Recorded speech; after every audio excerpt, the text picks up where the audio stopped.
भैया हम सुनते हैं भारतीय दर्शन में कई बार ये कहा जाता है कि देवता भी तरसते हैं मानव जीवन के लिए। दूसरी तरफ हम देखते हैं कि हमारे दर्शन में ये कहा जाता है बार बार कि जीवन से मुक्ति, जन्म मरण से मुक्ति, अर्थात मानव जीवन से मुक्ति। जबकि हम देखते हैं कि जब देवता भी चाहते हैं, उनकी भी चाहना है, और हम ये भी देखते हैं। मैं प्रश्न समझ के उत्तर देता हूँ।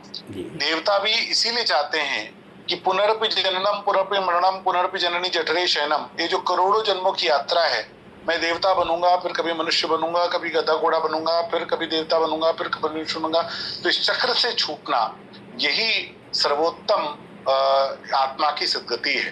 देवत्व प्राप्त करने का अर्थ सदा के लिए देवता बनना नहीं होता।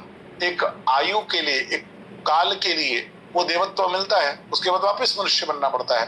फिर पाप कर्म करो, पुण्य कर्म करो, उसके अनुसार अलग अलग योनियां प्राप्त होती है।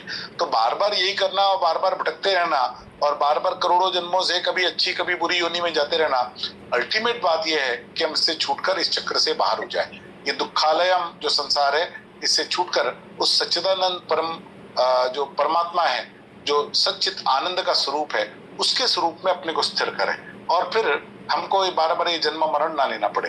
तो देवता भी मनुष्य इसीलिए बनना चाहते हैं कि मनुष्य बनकर वो मोक्ष की प्राप्ति कर सके। भैया बात यह है कि कुछ लोग इसको दुखालय समझते हैं, हम इसको सुखालय भी तो कह सकते हैं एक धनात्मक दृष्टिकोण से। आप कुछ भी कह सकते हैं, कुछ भी मान सकते हैं, वो एक दूसरी बात है। लेकिन हमारा व्यक्तिगत चिंतन वो शास्त्रों से ऊपर नहीं होता, और शास्त्र में ऋषियों ने जो चिंतन किया वो अधिक डीप है। हम अपने थोड़े से अनुभव के कारण, हमारे 10 साल 20 साल का अनुभव जो होता है, उसके कारण संसार की कल्पना कर लेते हैं दुखालय है, सुखालय।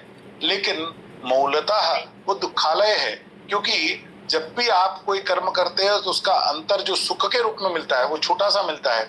जैसे आपके जीवन में सुख कितने प्राप्त किए याद करने को कहा जाए तो सूची छोटी है, लेकिन दुख कितने प्राप्त किए उसकी सूची बड़ी होती है, हमेशा बड़ी होती है। सुख की अनुभूति वो थोड़े समय रहती है, दुख की अनुभूति ये दीर्घ काल तक रहती है। ये हम सबके साथ होता है।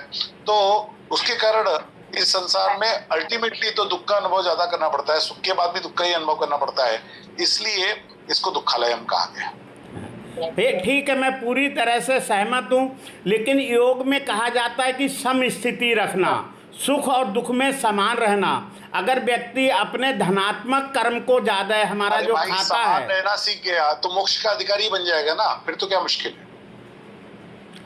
जीते जीते जी भी, इसका मतलब जीते जी भी अगर सही स्थिति में मोक्ष का अनुभव किया जा सकता है तो वही करना ही है। जीते जी मोक्ष का अनुभव कर लिया तो मृत्यु के बाद ही मोक्ष ही मिलेगा।